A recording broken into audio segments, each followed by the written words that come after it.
Hello, mga kamaster, maraming salamat po sa lahat ng tumatangkilik ng ang daddy ng baby ko. Paki-follow and subscribe mga master para sa mga susunod pang mga kabanata. Kabanata 211.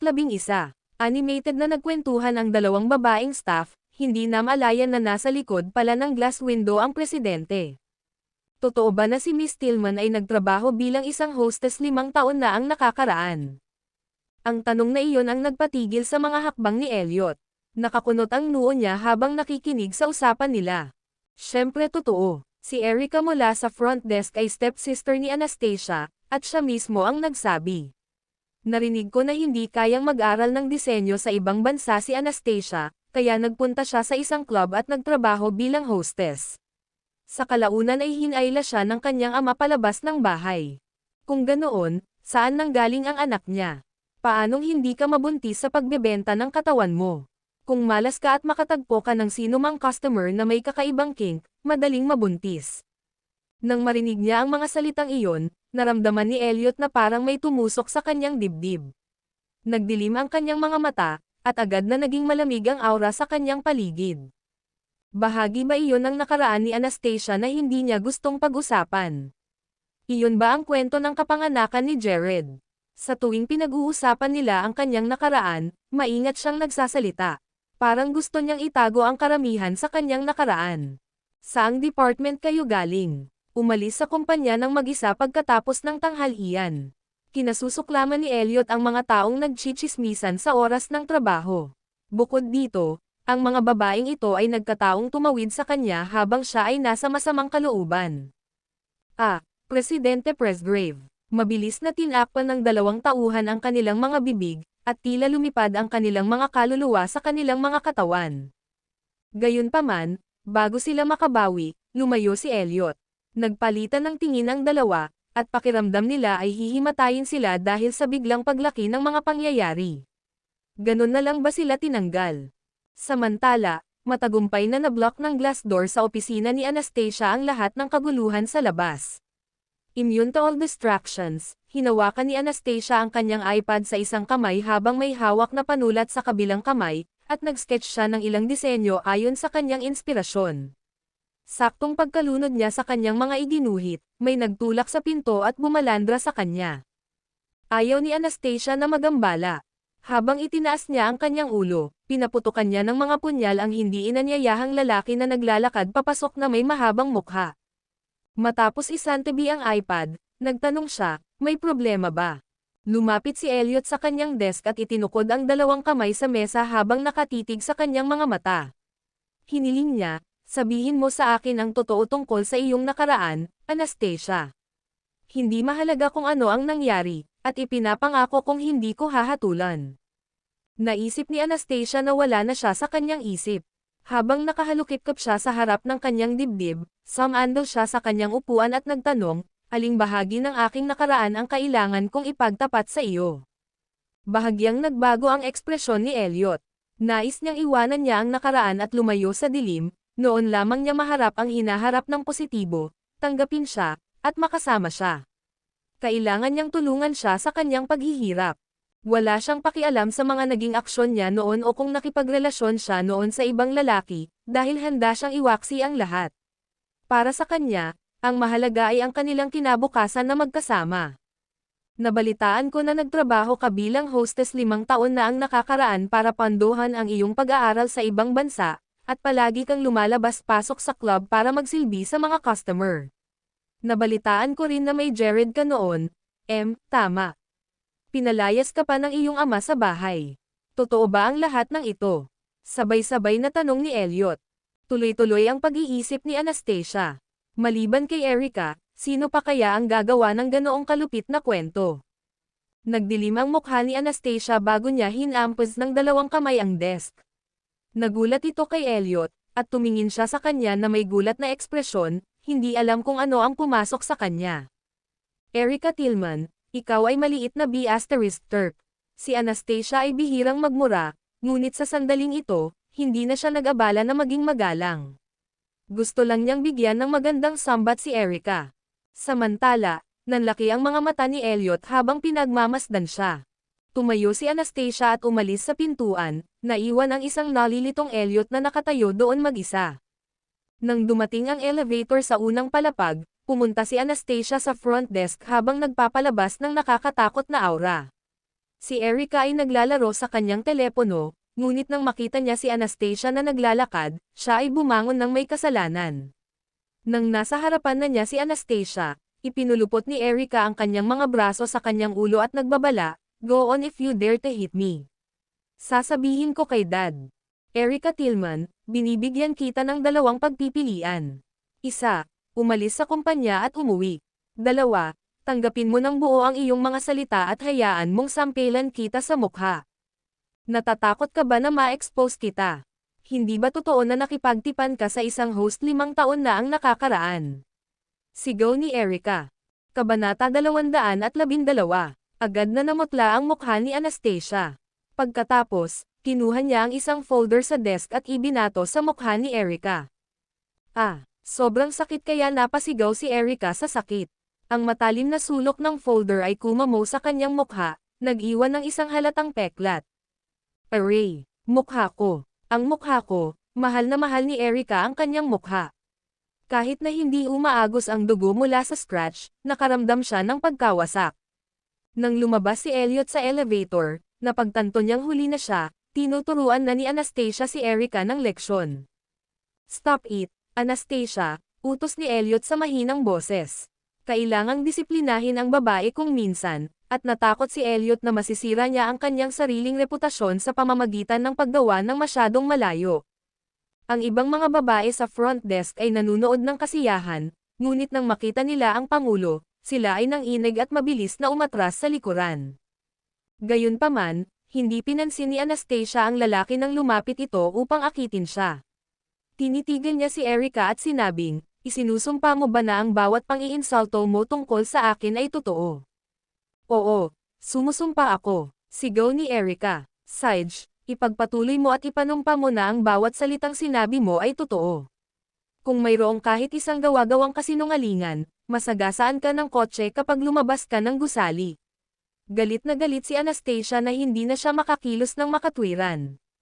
Erica ay hindi nang ahas na gawin ito. Tulad ng iba, natatakot siya sa karma. Paano kung parusahan siya ng langit dahil dito? Nang marinig iyon, malamig na tinitigan ni Elliot si Erica.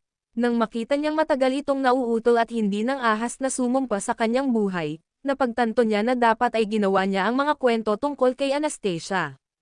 "Wala kang lakas ng loob na manampa sa buhay mo, di ba? Sinira mo mukha ko. Sasabihin ko kay Mama at Papa." Agad na pinakinggan ni Erica ang bagay na ito. Tapos kanina pa nag-aapoy ang mukha niya. "Erica Tillman, mag-resign ka na lang at pumunta sa HR department ngayon. We don't need people who talk nonsense in the company." Ang malamig na tingin ni Elliot ay bumungad kay Erica. Kinikilig na tugon ng babae. Napasulyap siya sa gwapong lalaki sa kanyang harapan dahil hindi siya makapaniwala na pinaalis siya nito on the spot. Ang asong iyon, Anastasia Tillman. Saway ni Erica sa kanyang puso. Balang araw ay maghihiganti siya sa kanya. Matapos kunin ang kanyang bag, naglakad siya palabas ng lobby habang nakakaramdam ng hinanakit. Hindi man lang siya nag-abalang dumaan sa proseso ng kanyang pagbibitiw sa departamento ng HR. Si Anastasia ay parang nagninangas na rosas na may tinak sa buong katawan. Nang mapunta ang kanyang tingin sa ibang mga babae sa front desk, nanginginig sila sa gulat at takot. Kung tutusin, natakot sila na madamay din sila. Paano kung nagpa siya si Elliot na tanggalin silang lahat? "Miss Tillman, hindi ka namin pinag-usapan ng masama." "Tama yan. Si Erica lang ang nagpakalat ng chismis. Kami." Siyempre, alam ni Anastasia na sangkot din sila sa pagpapakalat ng mga ganitong chismis. Gayunpaman, dahil kasalanan ni Erica ang lahat, ayaw na niyang magsalita pa. Sa halip, tumalikod siya at umalis ng gusali dahil kailangan niya ng oras na mag-isa. Ipinikit ni Elliot ang kanyang mga mata at agad na sinundan siya palabas ng gusali, sa takot na baka makagawa siya ng isang bagay na hindi niya akalain dahil wala siya sa kanyang tamang pag-iisip. Sa katunayan, si Anastasia ay hindi ganap sa kanyang sarili. Itinaas niya ang kanyang ulo upang tingnan ang berdeng ilaw ng pedestrian sa kanyang harapan, ngunit pagtapak niya sa tawiran ng pedestrian, agad na naging pula ang mga ilaw. Mabuti na lang at may malakas na braso ang humawak sa kanya at hinayla siya pabalik sa gilid ng kalsada. Isang bigo at galit na boses ang narinig sa kanyang tainga habang sumisigaw si Elliot, "Sinusubukan mo bang mamatay?" Bilang tugon, tumangala siya sa lalaki habang kinukutya ang sarili, "Hindi ka rin ba naniniwala sa kalokohan nila? Nagtrabaho bilang babaeng punong abala at nakaaliw ng maraming lalaki. Ako ay isang madungis na babae, kaya huwag mo akong hawakan kung ayaw mong madumi ang iyong mga kamay." Hinawakan ni Elliot ang magkabilang mananipis niyang balikat habang nakapikit ang mga mata. Kahit alam niyang sinasabi lang niya iyon dahil sa galit, nagalit siya nang marinig ang mga salitang iyon. Pagkatapos ay pinagalitan niya, "Hindi ka pinapayagang isuko ang iyong sarili." Bigla na lang nagbubuga ng kalokohan si Anastasia sa harapan niya. Nanlaki ang kanyang maaliwalas at mabilog na mga mata habang seryosong nagsalita, "Madungis ako. Hinawakan ako ng ibang mga lalaki, kaya sige lang at husgahan mo ako kung gusto mo." Bago niya matapos ang kanyang pangungusap, naramdaman niya ang isang malaking palad na humawak sa likod ng kanyang ulo. Ang isa pang kamay ay nakahawak sa kanyang baywang, at ang mga labi ng taong iyon ay tumakip sa kanyang sarili. Hinalikan siya ni Elliot. Kasalukuyan silang nakatayo sa tabi ng kalsada na puno ng traffic kung saan nagsisilabasan ang mga tao. Dahil doon, pinilit ni Elliot na halikan si Anastasia. Kabanata 213. Ipahamak ang aking anak. Bumulwak ang dugo sa kanyang utak habang ang isang lilam ng pulang-pula ay gumapang sa kanyang mga pisngi, at si Anastasia ay nanlamig dahil sa kanyang mga aksyon.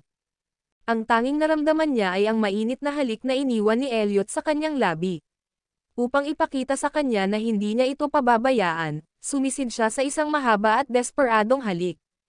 Nablangko ang isip ni Anastasia nang hinayaan niyang kontrolin siya nito. Nang bitawan siya ni Elliot, dinaikit niya ang kanyang noo sa noo niya at sinabi sa mahina at paus na boses, "Makinig ka, Anastasia.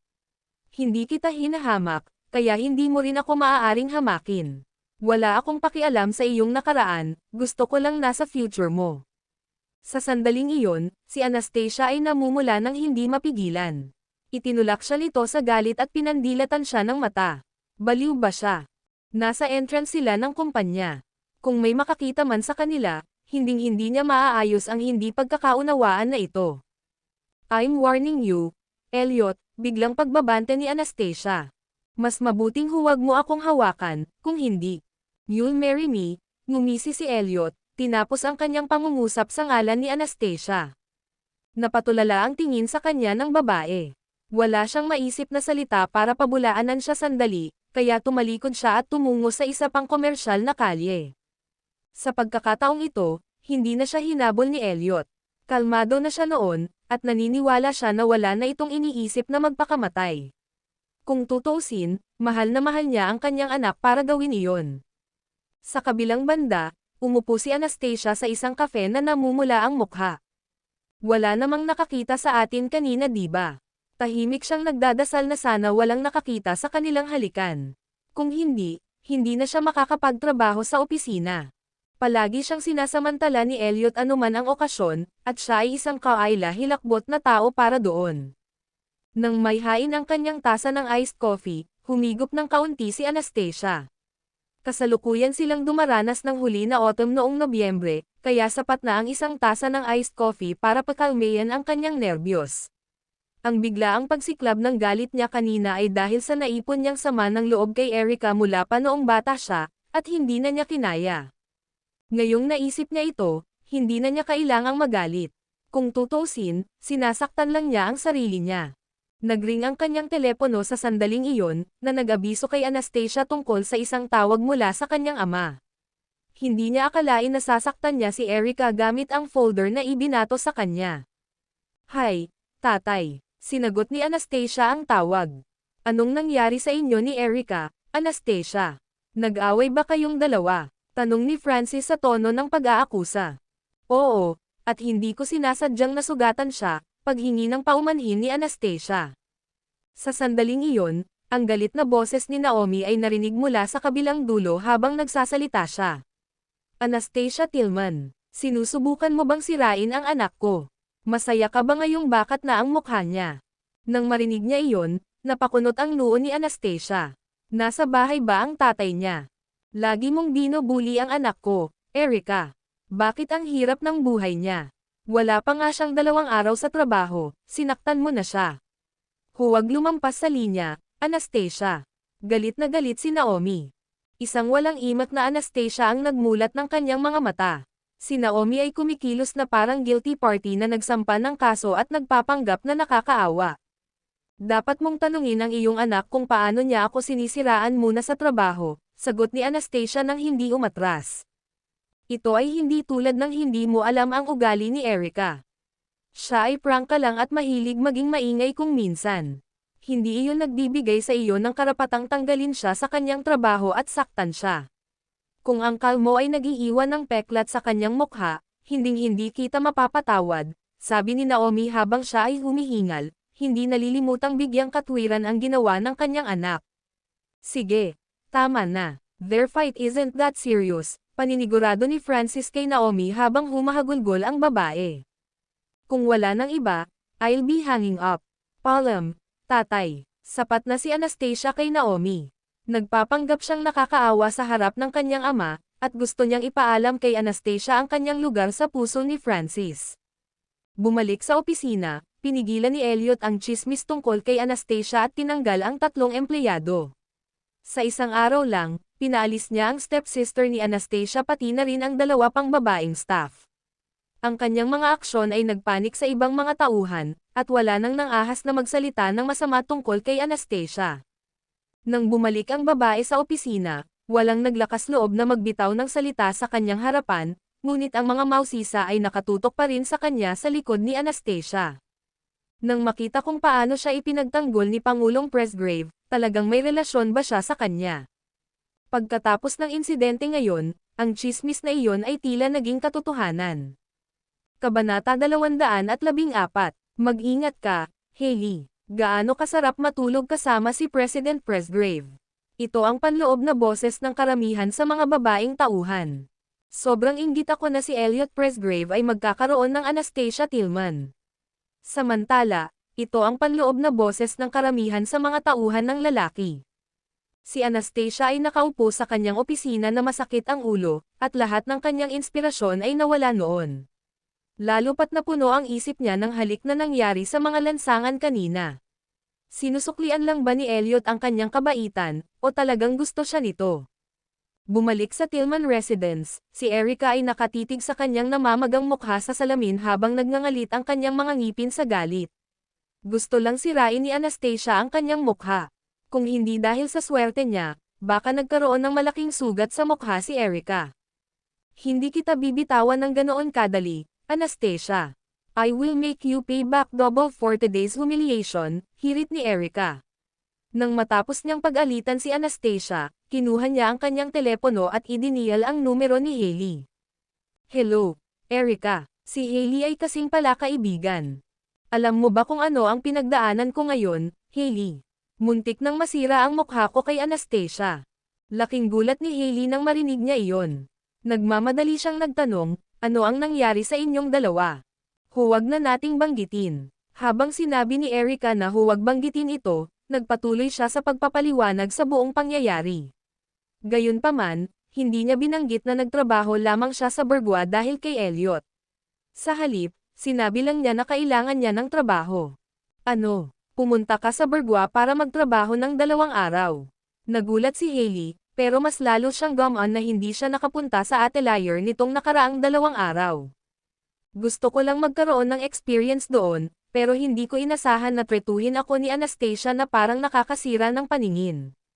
Hindi lang niya sinira ang mukha ko, kinuha pa niya ang pagkakataong tanggalin ako, sabi ni Erica habang nanggigigil sa pagkagalit. At the same time, she smiled proudly while uttering, "Of course, I didn't let her have it all." Sinabi ko sa buong kumpanya na nagtrabaho siya bilang hostess at nag-aaliw sa mga customer sa isang club, at nakipaghiga pa siya sa isang host 5 taon na ang nakakaraan. Ang buong kumpanya ay tinatrato siya na parang isang biro ngayon. Gayunpaman, sabik na sabik si Hailey na marinig iyon, kaya pansamantalang nagtanong, naaalala mo ba kung ano ang hitsura ng host? Paano yung stage name niya? Hindi ba ikaw ang nag-ayos? Paano ko malalaman? Anyway, dapat ay pinili mo ang isang pangit na host para sa kanya sa unang lugar. Sa ganoong paraan, siya ay naiinis hanggang sa mamatay. Bakit mo pa siya kinuhang host? Sayang ang pera. Si Erica ay nagpi-party na parang mabangis na hayop ng gabing iyon, at iyon ang ideya ni Hailey sa lahat ng panahon. Nakatingin lang siya sa saya. Nakahinga ng maluwag si Hailey nang marinig iyon. Naisip niya na tinulungan ng langit si Anastasia sa nakamamatay na gabing iyon 5 taon na ang nakalilipas.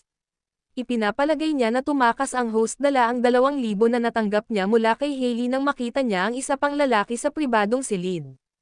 Kung bakit nagpakita si Elliot sa private room na nabook niya, nahulaan niya na malamang nalasing ito at maling kwarto ang napasok. Nakakahiya, si Anastasia ay natulog kay Elliot at ipinanganak pa ang kanyang anak. Nais ni Hailey na sana siya ang nasa posisyon ni Anastasia ng gabing iyon. Hailey, ano bang ginagawa mo nitong mga araw na ito? Matagal na tayong hindi namimili, reklamo ni Erica. Kapag gumaling na ang mukha mo, ililibre kita ng masarap na pagkain. Kailangang panatilihin ni Hailey ang relasyon nila ni Erica. Sino ang nakakaalam na maaaring magamit niya si Hailey balang araw? Okay, hihintayin ko ang tawag mo. Si Erica ay isang simpleng tao. Dahil nasa kanya ang proteksyon ng kanyang ina, hindi siya isang mapanlinlang na babae. Gayunpaman, tulad ng kanyang ina, hindi rin siya mabait na tao. Ibinaba ni Hailey, na nasa kanyang marangyang mansyon, ang kanyang telepono. Sa sandaling iyon, puno na ng mga pakana ang kanyang isip. Gaano kaya kamumuhi ni Elliot si Anastasia matapos niyang malaman na nagtrabaho siya bilang hostess noon? Hindi niya maiwasang tawagan si May sa pag-asang malaman kung gaano kalaki ang husgahan kay Anastasia, ngunit hindi niya inaasahan na marinig na pinaalis ni Elliot ang 3 empleyado dahil sa babaeng iyon. Bigla na lang halos mabulunan siya sa galit. Ano? Pinaalis agad ni Elliot si Erica. Hindi makapaniwala si Hailey na nakilala ni Erica si Elliot nang hindi sinasabi sa kanya ang tungkol dito. Tama iyan. 2 maingay na staff na nagchichismis tungkol kay Anastasia ay tinanggal din sa parehong araw. Mag-ingat ka, Hailey. Si Anastasia ay isang tusong babae. Nagawa niyang akitin si President Presgrave sa kanyang mga taktika. Bagamat alam ni Hailey na taos-pusong nagmamalasakit si May sa kanya, ang kanyang mga salita ay tila napakasakit sa una. Kabanata 215. Nandito ang girlfriend ni Elliot. Kakaalis lang ni President Presgrave sa pwesto ko kagabi. Ako lang ang babaeng nakakasama niya tuwing gabi, kaya huwag kang mag-alala. Hindi napigilan ni Hailey na magsinungaling at lumikha ng maling impresyon na sila ni Elliot ay mahal na mahal sa isa't isa. Buti na lang at naniwala si May sa bawat sinabi niya. Inakala ng huli na siya ang tunay na kasintahan ni Elliot habang si Anastasia ay isang walang hiyang mistress. Pagkababa ng telepono, sa sobrang galit ni Hailey ay naitapon niya ang kanyang unan. Anastasia Tillman, bakit mo pa rin ako pinagmumultuhan? Bakit kailangan mong umikot sa paligid ni Elliot sa lahat ng oras? Dapat kong sirain ang iyong reputasyon at gawing miserable ang iyong buhay.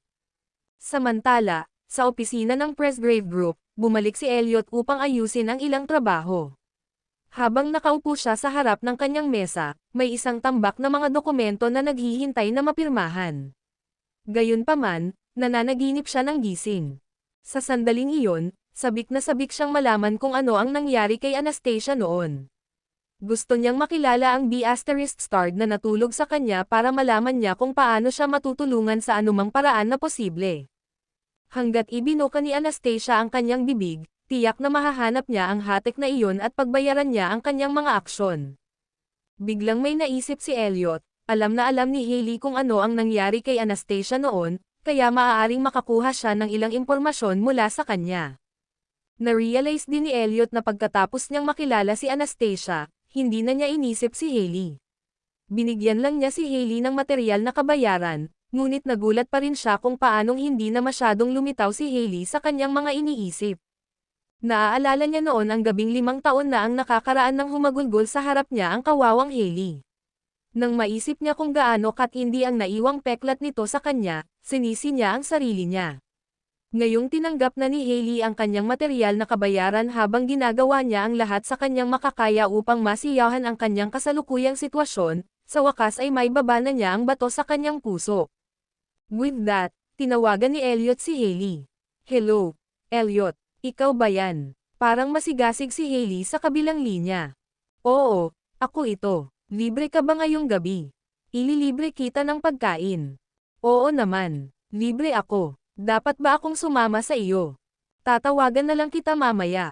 Okay, namiss kita ng sobra, Elliot. Sinamantala ni Hailey ang pagkakataon para ipagtapat ang kanyang nararamdaman. Okay, see you tonight. With that, ibinaba ni Elliot ang telepono. Batid niya ang paghanga ni Hailey sa kanya, ngunit hindi niya matanggap ang nararamdaman nito. Ang lahat ng nararamdaman niya para sa kanya ay pagkakasala, at wala nang iba pa. Pagkatapos, tumawag si Elliot kay Anastasia. Ang tagal niyang kinuha ang telepono. Hello, kailangan mo ba ng tulong sa anumang bagay? Kasing lamig ng yelo ang tunog ni Anastasia. Bagamat alam niyang si Elliot ang tumatawag sa kanya, mukhang negosyo pa rin siya. Samantala, napakunot ang noo ng lalaki nang marinig ang sagot niya. Sa katunayan, alam ni Anastasia kung paano sunggaban ang bawat pagkakataon upang pukawin siya sa kanyang mga salita. May gagawin ako ngayong gabi, kaya hindi ako kakain sa lugar mo, sambit ni Elliot sa mahinang boses. Sa pagkakataong ito, medyo mas masaya si Anastasia. Okay, sure. Hindi mo ba ako kayang kausapin sa paraang mas palakaibigan? Frustration na tanong ni Elliot. Hindi mo ba alam na karaniwang kagandahang loob na igalang muna ang iba para igalang kanila? Panunuyan ni Anastasia. Pagkatapos ng lahat, ang isang taong pilit na humalik at nagsamantala sa kanya ay hindi karapat-dapat sa kanyang paggalang. Matapos manatiling tahimik ng ilang segundo, sumagot si Elliot, okay, itatandaan ko iyon. Ibinaba ni Anastasia ang telepono pagkatapos nito, naiwan si Elliot na nakatulala. Palagi siyang nauunang mag-end ng kanilang mga tawag, kaya hindi niya inaasahan na ibababa niya muna ang tawag. Sa 2 p.m., nag-book si Hailey ng isang buong pangkat ng mga profesional na makeup artist at stylist para ihanda siya para sa hapunan. Bagamat kainan lang kasama si Elliot, kailangan niyang siguraduhing presentable ang itsura niya. Nais niyang magsuot ng pinakamagandang pampaganda at pinakamagandang damit, at ang bawat detalye ay kailangang ganap na pino. Hindi lang iyon, gustong magyabang ni Hailey sa harap ni Anastasia at ipaalam sa kanya na nagdi-dinner sila ni Elliot. Dahil walang gaanong pagkakataon para magpakitang gilas si Hailey, gusto niyang sunggaban ang pagkakataong ito. Bandang 4 p.m., dumating si Hailey sa Burgwa. Sinadya niyang pumunta sa opisina ni Anastasia, na akitin ang lahat ng mata ng iba pang staff sa proseso.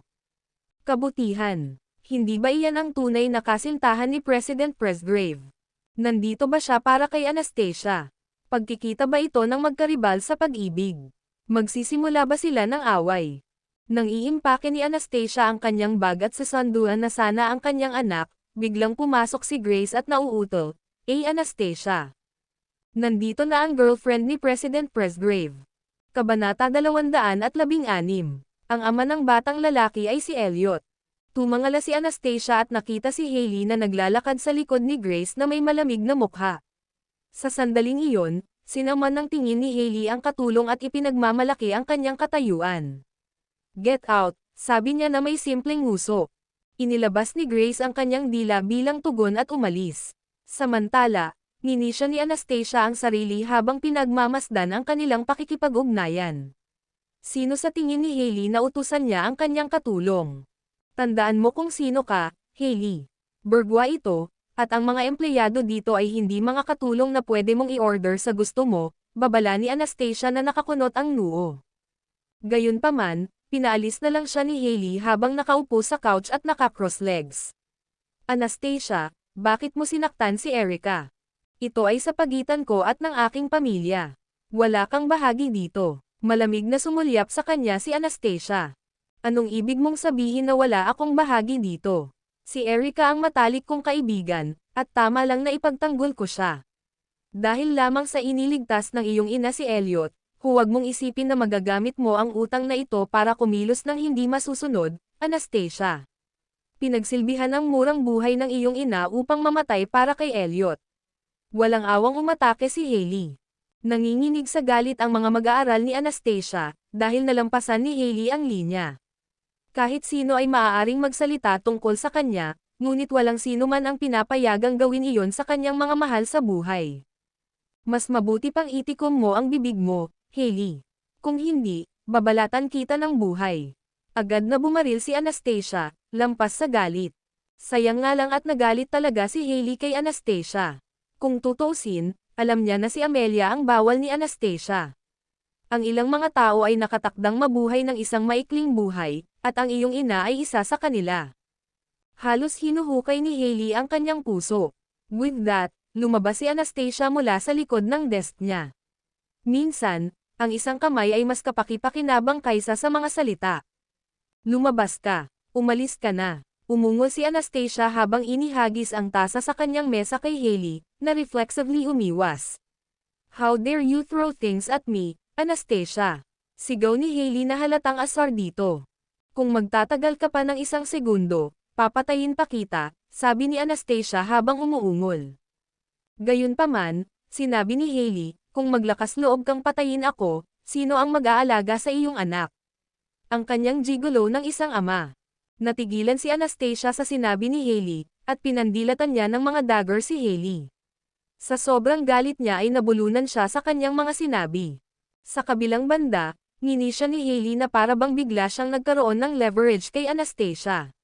Nako, naaalala ko pa yata ang pangalan at mukha niya. Bakit hindi ko tulungan ang iyong anak na mahanap ang kanyang ama? Dapat malaman ng lalaki na may anak siya pagkatapos ng gabing iyon, hindi ba? Ang mga salita ni Hailey ay parang puyo ng tubig na hinigop ang lahat ng lakas ni Anastasia sa isang segundo. I dare you, Hailey. Napatingin si Anastasia sa babae habang nagngangalit ang mga ngipin. Ano, natatakot ka ba ngayon, Anastasia? Natatakot ka ba na ang iyong sanggol na lalaki ay maaga sa iyo? Kung ganoon, mas mabuting huwag mo akong bigyan ng iyong saloobin. I have a date with Elliot tonight, and I will give you a piece of my mind kung babuhusan mo ako ng tubig. Biglang nakaramdam ng kirot sa puso si Anastasia. Napatingin siya kay Hailey na todo-dodo. Nakikita niya si Elliot ngayong gabi, ha? No wonder sinabi niyang hindi siya available. May date siya ni Hailey. We'll stay out of each other's business from now on, Hailey. Maaari kong palampasin ang ginawa mo sa akin noon, ngunit huwag mo na akong gawing problema. Otherwise, I swear I'll fight you to the death, babala ni Anastasia. Oh, napatawad mo na ba ako? Mas mabuting pasalamatan mo rin ako, paano mo magiging anak ang iyong anak kung hindi dahil sa akin? Dahil sa walang hiyang pag-uugali ni Hailey, napapikit si Anastasia at pinigilan ang pagnanais na patayin ang babaeng ito. Ilang sandali pa, malamig niyang tinignan si Hailey. Tigilan mo na ako, o hindi na ako maglalaro ng maganda. Nanlamig din bigla si Hailey. Sige, hanggat iniwan mo si Elliot, ipinapangako kong hindi ko hihilingin na puntahan ka ng gigolo na iyon. Gayunpaman, kung patuloy mong guguluhin si Elliot, sisiguraduhin kong matutugunan ng iyong anak ang kanyang gigolo ng isang ama. Kapag dumating ang oras na iyon, mas mabuting ipagdasal mo na huwag niyang kunin ang iyong anak. Tatawag ako kaagad ng pulis kung maglakas loob siyang magpakita ng sarili. Nakalimutan mo na ba na ikaw din ang may pananagutan sa nangyari noon? Hindi rin lumalaban si Anastasia, at ayaw niyang isipin ni Hailey na madali siyang target. Pagkatapos ng lahat, ang mga tulad ni Hailey ay magpapatuloy lamang sa pang-aapi kung alam nilang ang kanilang biktima ay isang mahina. Ang banta ni Anastasia ay gumana, dahil si Hailey ay nagsimulang magpanik. Kung tutuusin, tinatakot lang niya si Anastasia, at wala talagang gigolo, ang tunay na ama ng kanyang anak ay si Elliot. Kabanata 217. Sana masabi mo sa akin ang katotohanan. Sige, deal na. Lumayo ka kay Elliot, at hindi ko sasabihin kahit kanino ang nangyari noon. Kung hindi, malalaman ng iyong anak kung paano siya naging. Kahit na tumawag ka ng pulis at ipaaresto ang gigolo, siya pa rin ang ama ng iyong anak, at magkakaroon siya ng isang gigolo ng isang ama na kahit na nagsilbi ng oras sa bilangguan. Haha, hindi napigilan ni Hailey na tumawa habang nagsasalita. Anong biro? Umalis ka na dito. Umungol si Anastasia. Sige, halos oras na ng date namin ni Elliot. Mas mabuting huwag mo na kaming guluhin ngayong gabi, at hinahamon kong sirain ang gabi natin sa trabaho. Magiging abala kami buong gabi, kung tutuusin. Sigurado akong alam mo kung gaano kahusay ang tibay ni Elliot. Sinadya ni Hailey na nagsinungaling kay Anastasia, at nagtagumpay siya. With that, she headed out with maamo mukha. Sa loob ng opisina, mahinang napasandal si Anastasia sa kanyang upuan. Ang kanyang katawan ay nanginginig ng hindi sinasadya habang ang lahat ng uri ng mga emosyon ay gumalaw sa loob niya, at siya ay lubos na nakaramdam ng kakilakilabot. Alam ni Hailey ang kanyang pinakamahusay, at ang babaeng iyon ay tiyak na alam kung saan hahampas. Kung tutuusin, ang kanyang ina at anak ang mga taong pinakamamahal niya. Si Elliot, sa kabilang banda, ay hindi isang tao sa kanya, ngunit nakagawa pa rin ito ng kaunting pinsala. Akala niya ay B***starred siya sa pakikipag-date kay Hailey habang hinahalikan siya gamit ang parehong pares ng labi na ginamit niya sa paghalik sa ibang babae. Nailarawan pa niya kung ano ang gagawin ng lalaking ito at ni Hailey sa kama, ini-imagine pa lang ay nasuffocate na siya nito. Dahil doon, nagpa siya si Anastasia na layuan niya si Elliot, hinding-hindi siya papayag na gumawa ng move sa kanya kahit kailan. Samantala, noong nagmamadaling umuwi si Hailey, nakatanggap siya ng tawag mula kay Daniel. Nako, umaasa siya sa wala, dahil akala niya si Elliot na mismo ang susando sa kanya. Matapos buhatin si Hailey, sinilip siya ni Daniel ng ilang beses, hindi naglakas loob na tingnan siya ng diretso sa mata. Makatwiran lang na medyo natakot siya sa kanya pagkatapos ng nangyari noong nakaraan. At muli, talagang nakaramdam siya ng sama ng loob para sa babae matapos itong makipag-away sa kanya. Nakaramdam siya ng sama ng loob na wala itong magagawa kundi ang umasa na lamang na bisitahin siya ni President Presgrave sa marangyang mansyon na ito na parang siya ay isang ibong nakakulong na ayaw lumaya, naghihintay sa may-ari nito na magpakita ng pagmamahal dito. Daniel, maganda ba ako? Out of the blue na tanong ni Hailey. Medyo tumatalon si Daniel sa loob, dahil talagang natatakot siya sa tuwing tinatawag siya nitong Daniel, sa ganoong tono. You look stunning, Miss Seymour, papuri niya. Sa tingin mo ba magugustuhan ako ni President Presgrave? Oo, tiyak na gagawin niya. Alam ni Daniel na kailangan niyang magsinungaling. Nakipagtulungan siya ng malapit kay Elliot, at masasabi niyang gusto ng presidente ang taga-disenyo na nagtatrabaho sa Bergua at hindi si Hailey. Kahit na ito ay isang kasinungalingan, pinaliwanag nito ang kalooban ni Hailey. With that, she took her compact mirror out to retouch her makeup, pleased with what she looked that night. Sa katunayan, umaasa siya na si Elliot ang magbabalik sa kanyang lugar upang siya ang maging babaeng nagtataboy sa kanyang kalungkutan. Samantala, nagpatuloy ang sasakyan sa paglalakbay patungo sa high-end na restaurant. Pagdating ni Hailey ay naghihintay na si Elliot sa loob ng private room. Sa sandaling binuksan niya ang pinto, tumibok ng malakas ang puso niya, dahil makukuha niya ang lahat ng atensyon niya at mawala siya sa sarili tuwing nakikita niya siya. Elliot, magiliw na tawag ni Hailey habang nakaupo sa tapat niya. Inilubog ni Elliot ang kanyang ulo bilang tugon. Pagkatapos, hiniling niya ang isang server na pumasok para kunin ang kanilang order. Dahil gentleman siya, hinayaan niya si Hailey na magpasya kung ano ang kanilang kakainin sa gabing iyon, at tulad ng isang isda na naghahangad ng tubig, tiningnan niya ang bawat bit ng pagiging gentleman ni Elliot bilang pagmamahal nito sa kanya. Naniniwala siyang tiyak na may nararamdaman si Elliot para sa kanya. Sa kasamaang palad, ang vamp na nagngangalang Anastasia ay naakit siya palayo. Tapos na akong umorder ng mga ulam natin, Elliot. Bakit hindi mo tingnan kung may gusto kang i-order? Magaling ako. Dalhin mo na lang ang mga pinggan. Hindi dumating si Elliot para kumain.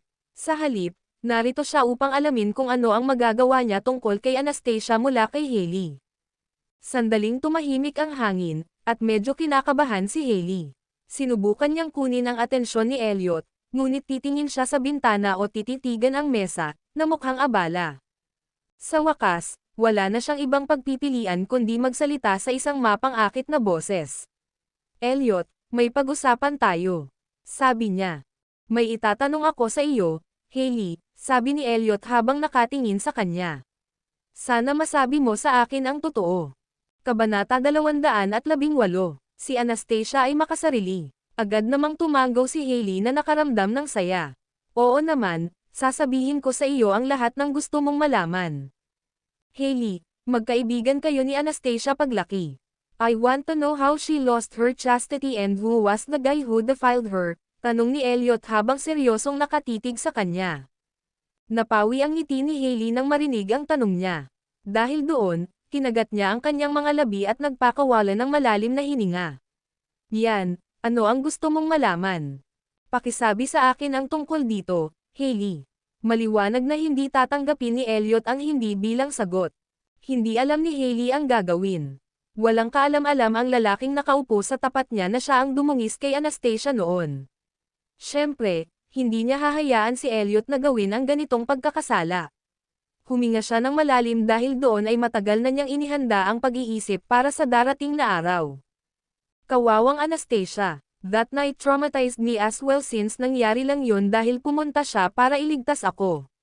Kung hindi ko siya tinawagan, hindi siya pupunta sa silid na iyon, at hindi niya makakaharap ang psycho na iyon.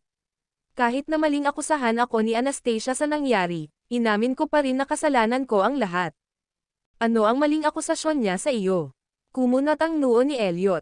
Nang tumangala si Hailey, namumula ang kanyang mga mata at puno ng pagsisisi. Pagkatapos, huminga siya ng malalim. Alam kong walang makakatanggap ng ganoong karanasan na nangyayari sa kanila. Si Anastasia ay isang malakas na babae, ngunit gayon paman, nawala ang kanyang pagkabirhen. Galit siya sa akin.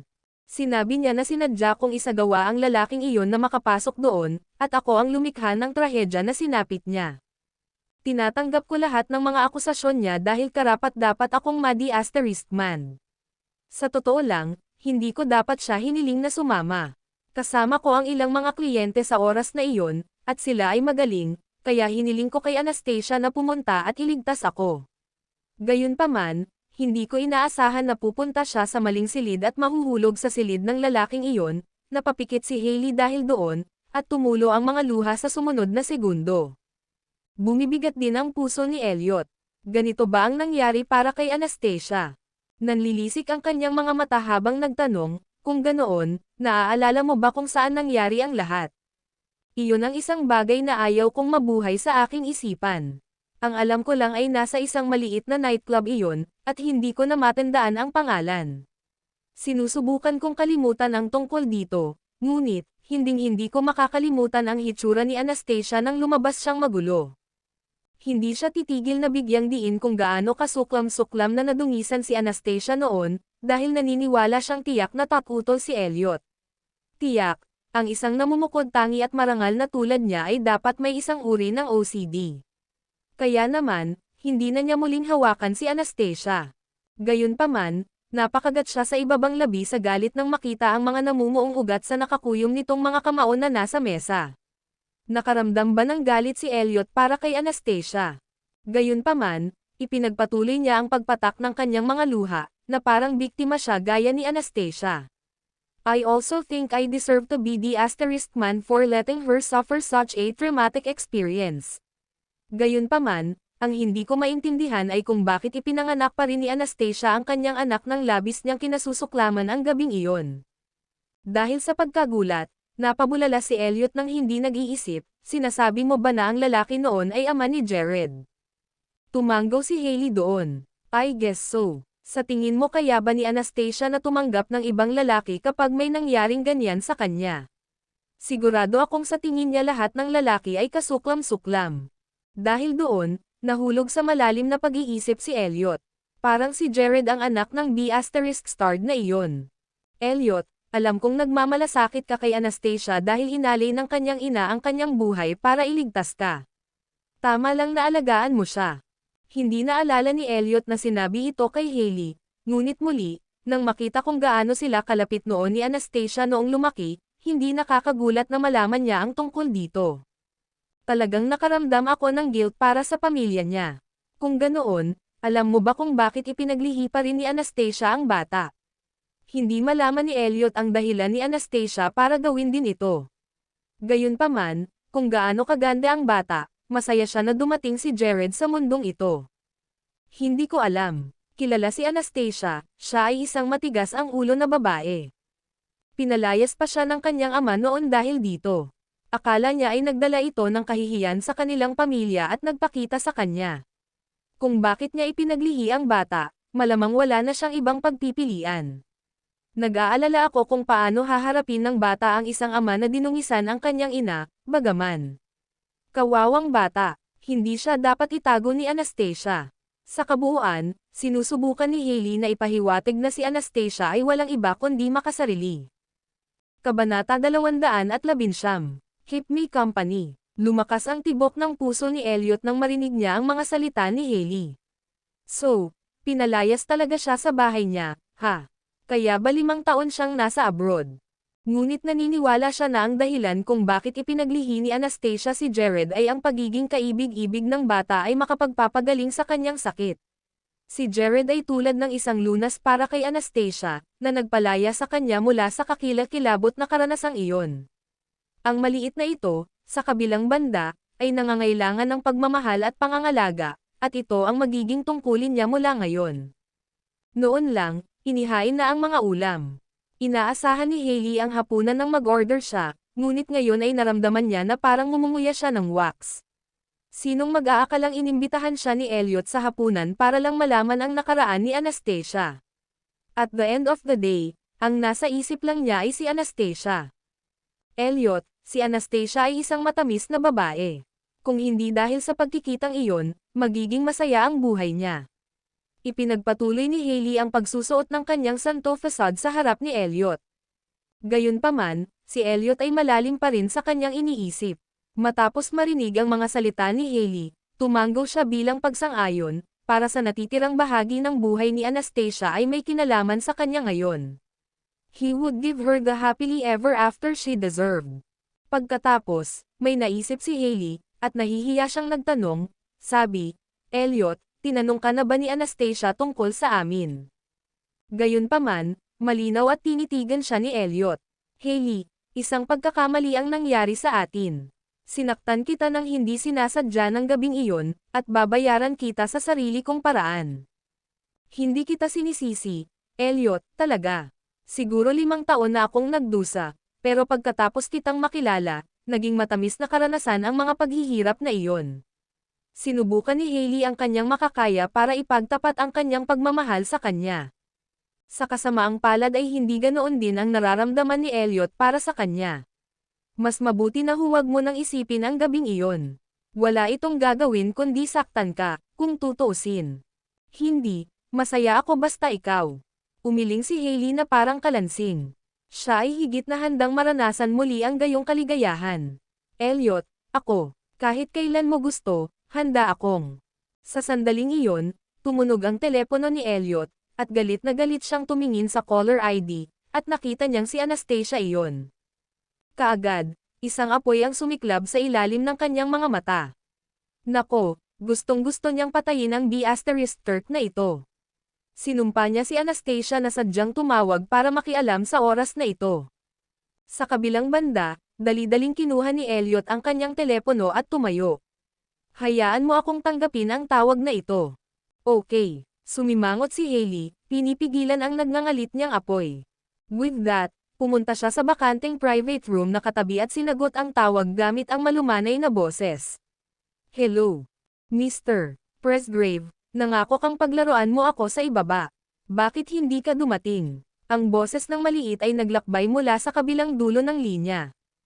Pwede mo ba akong hintayin, Jared? Pupunta ako kapag tapos na akong kumain.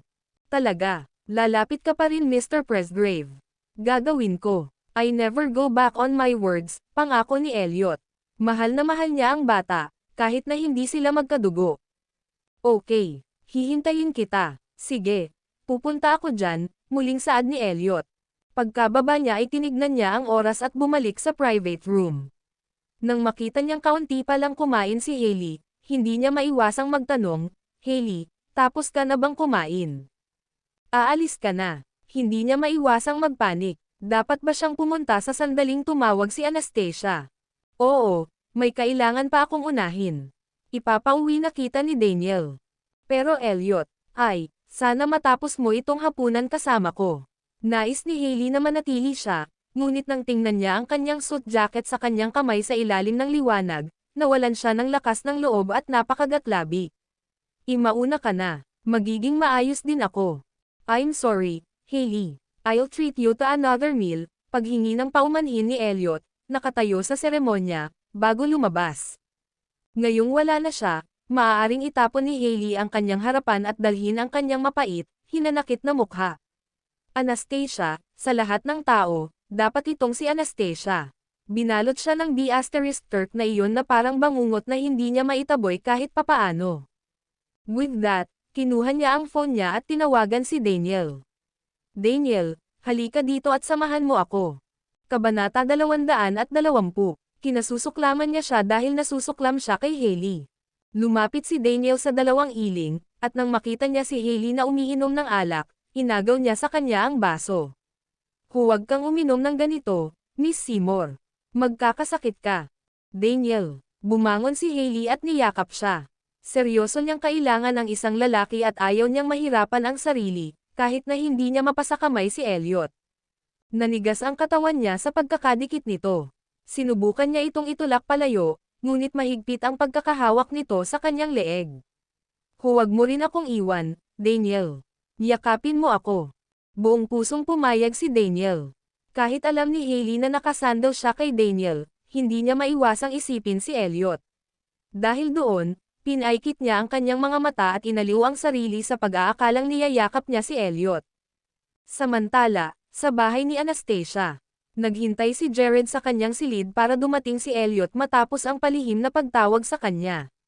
Samantala, abala si Anastasia sa mga gawaing bahay at bandang 8 PM na nang matapos siya sa kanilang paglalaba. Babalik na sana siya sa kanyang kwarto para ipagpatuloy ang trabaho, tumunog ang doorbell. Sino kaya ito sa oras na ito? Dahil doon, naglakad siya papunta sa pinto at nakita si Elliot na nakatayo sa labas sa pamamagitan ng peephole.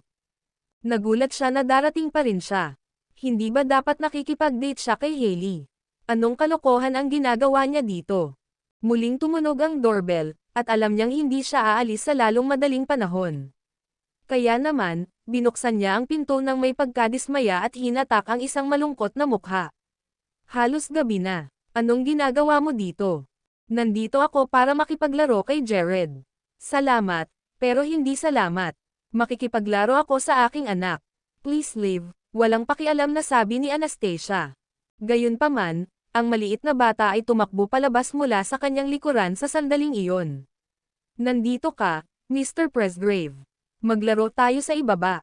Tinitigan ni Anastasia ang kanyang anak habang pinagmamasdan itong lumabas ng pinto para hawakan ang kamay ni Elliot at sinabing, hindi ko inaasahan na darating ka ng ganoon kaga, Mr. Presgrave. Muli siyang natahimik. Tinawagan ba ng kanyang anak si Elliot para pumunta? Mommy, huwag po sana kayong magalit kay Mr. Presgrave. Tumawag ako at hiniling ko sa kanya na makipaglaro sa akin. Bumalik ang tingin ni Jared sa kanyang ina.